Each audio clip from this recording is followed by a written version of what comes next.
Hello and welcome to the outside of my studio on this very bright sunny day. In this video I'm going to show you how I made this image.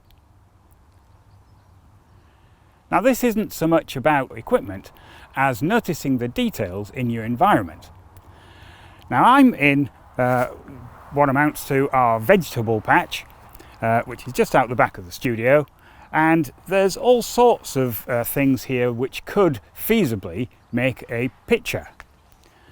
But if you've got an idea in your mind to start with, it makes it a lot easier to narrow down the possibilities and have a look for those details. Let me show you what I mean. Now there's a multitude of different flowers and greenery which we could make use of for what may be some very interesting images. But if you don't have a clear idea in your mind to start with, then it will be very difficult to narrow down the possibilities. So I have a fairly clear idea of what I want to achieve. And this was inspired by a friend of mine who had taken some photographs of reeds in water. But he had painstakingly cut them all out in Photoshop and put them on a white background. Now instead of doing that totally in Photoshop, I thought it might be an idea to employ a white background with something relatively simple in the foreground. So what I thought I might do is make use of these grasses over here, which are just coming into the sunshine. This one in particular looks like a reasonably good candidate. So what I'm going to do is add a white background to this. And for that I'm just going to use this piece of card. So we could, shall we pop it that way up? We'll pop it that way up. And I'm just going to support that on this lighting stand.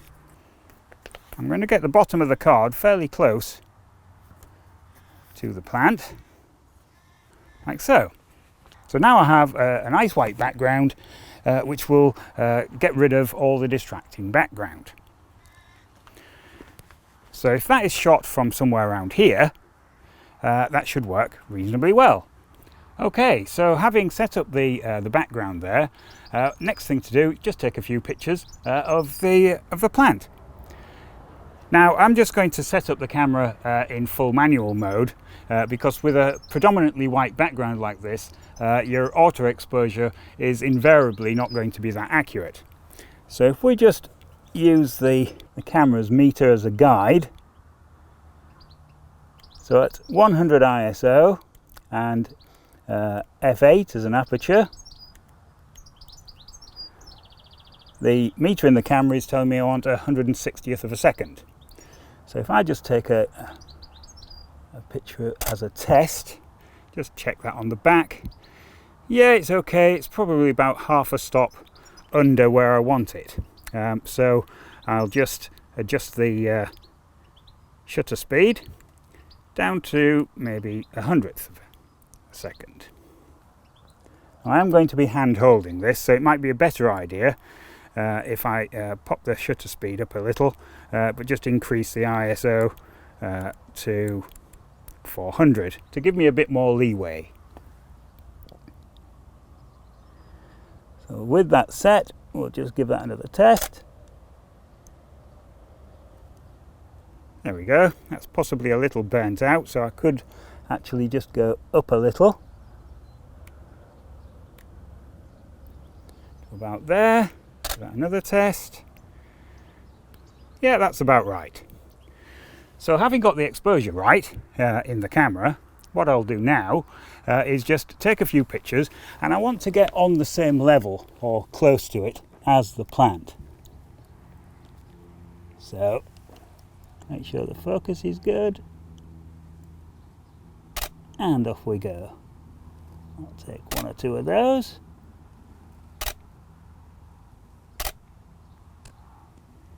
And just vary the exposure just a little bit. I'll take it down first. Now I'll take it back up again. There we go. Okay, so with all those bits captured, hopefully, in the camera, It just remains now to go into Photoshop and do a bit of post-processing. So I've been through the images and selected an appropriate one. Now we're in Photoshop and I'll show you what I'm going to do next. Okay, so I've got the info panel up here so I can see what the actual levels are on the white background. And you can see from the numbers that it's 250 odd most of the time, drops down a bit down the bottom here, but most of it is just under pure white, which is good because if we look at the actual detail, we're not having any problems with burning out the edges due to the background being too bright. So that's good. Okay, so the first thing that I would do is make a copy. So we'll just duplicate the layer there.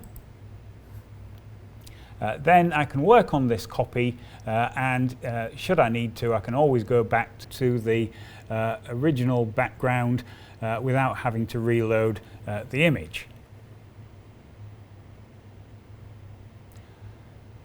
Okay, so the next stage would be to address this problem that we have down here where this isn't actually quite white.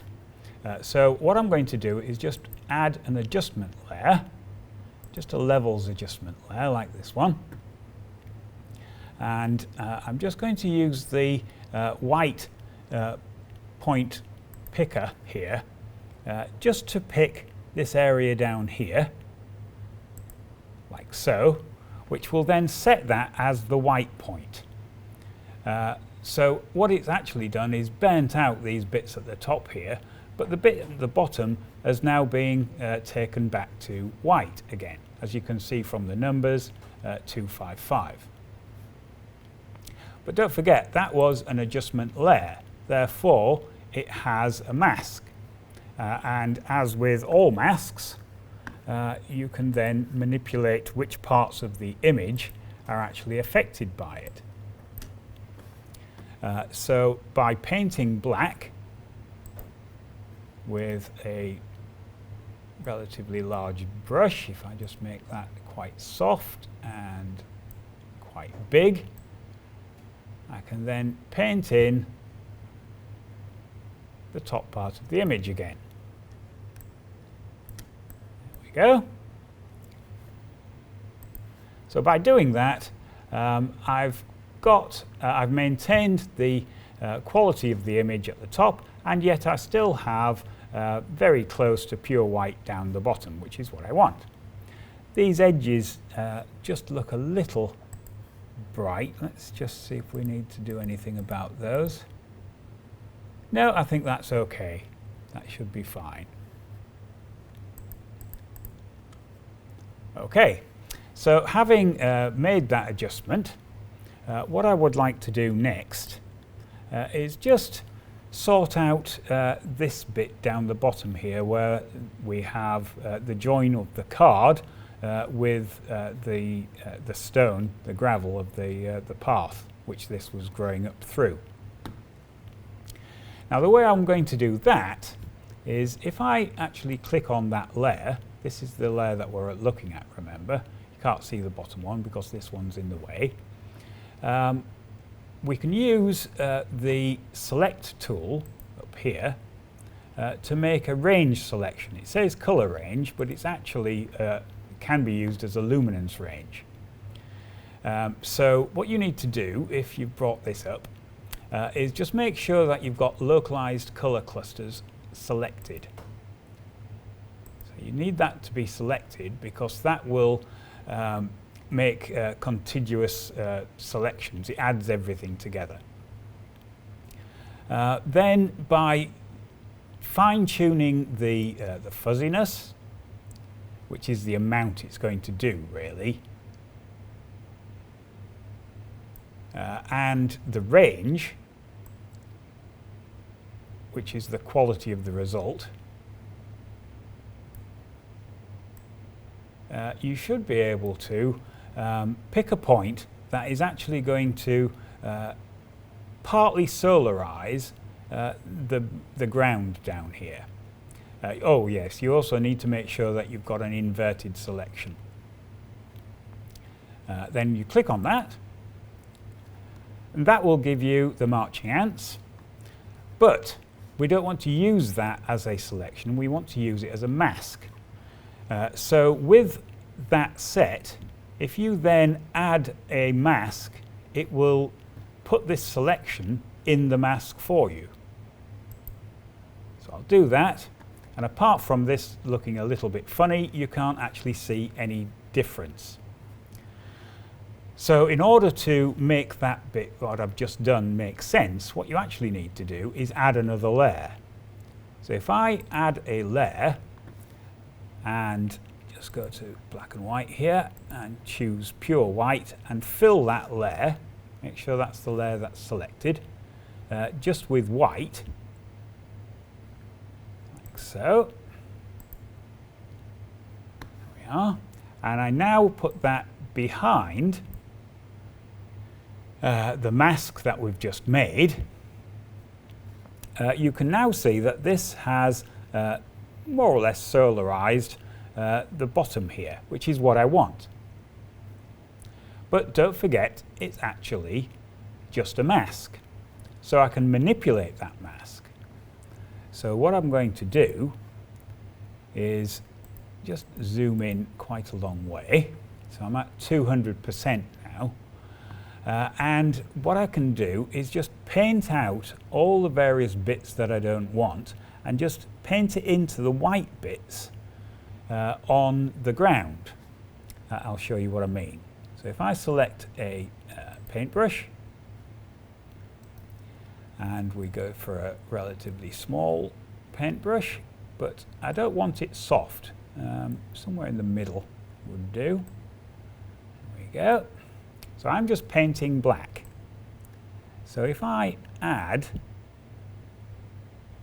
my black selection, there you go, you should be able to see that what I'm actually doing is going around anywhere where there is already some white bits.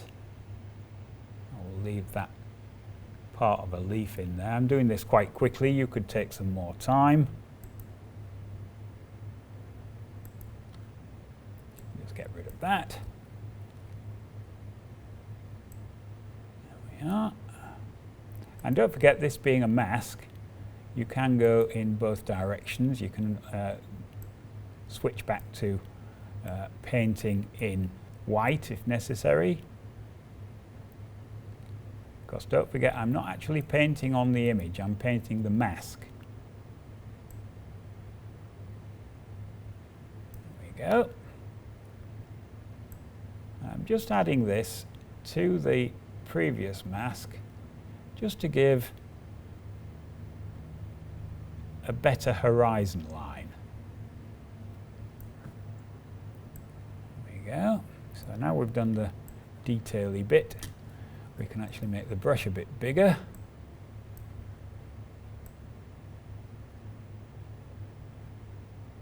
And again, I'm just painting it onto the point where it's already white.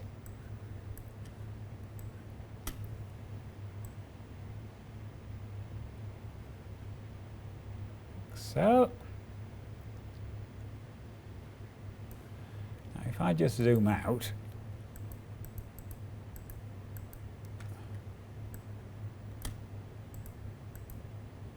there, that gives you a bit of an idea of what I've just done. So if I carry on with the painting on the mask, I just want to make a reasonable shape here, something which is believable. So we'll get rid of that bit and some of these bits. I'm not going to get rid of all of the detail because I want to maintain the illusion that there is a outcrop of stone or rock or whatever that the plants are coming out of. There we go. Get rid of the other side. So I'll make that a bit bigger and just finish that off. There we are. So this is possibly a little heavy at this side, so it just needs adjusting a bit. I'll just paint a bit more of that out. Make that a bit harder, a bit smaller.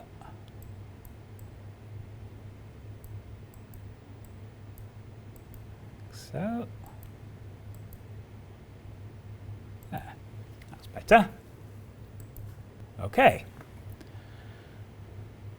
So really that is very nearly there. What we need to do next is just select a suitable crop.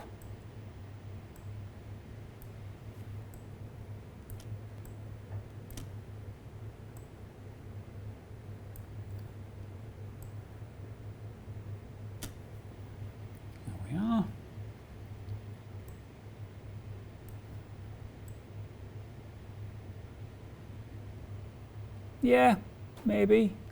I think this is actually a little too tall. What I might do is, before we crop it, I just come out of that. If I click away from these, so no layer is actually selected, and then we just make a stamp layer, which is Shift, Control, Alt and E on the keyboard.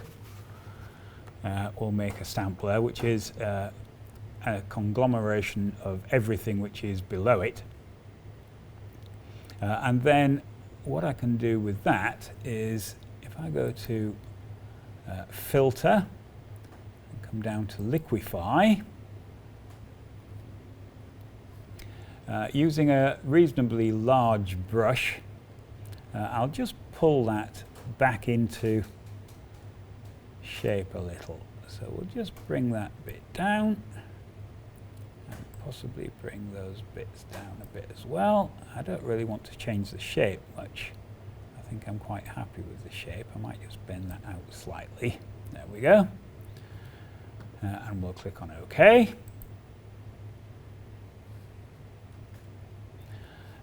And now we'll have a look at cropping it.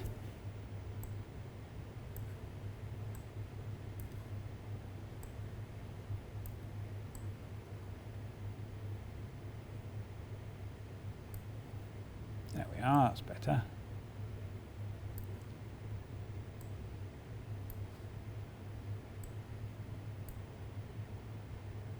Click on OK.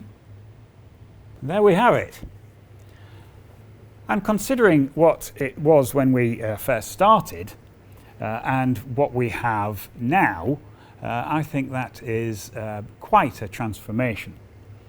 And I would be quite happy to have that hanging on my wall. Okay, well, I hope you've enjoyed seeing that little demonstration, and if you like these sort of things, do click on the other images as they appear, and don't forget to subscribe. Oh yes, and these days also ring the bell. Thank you very much. See you in the next one.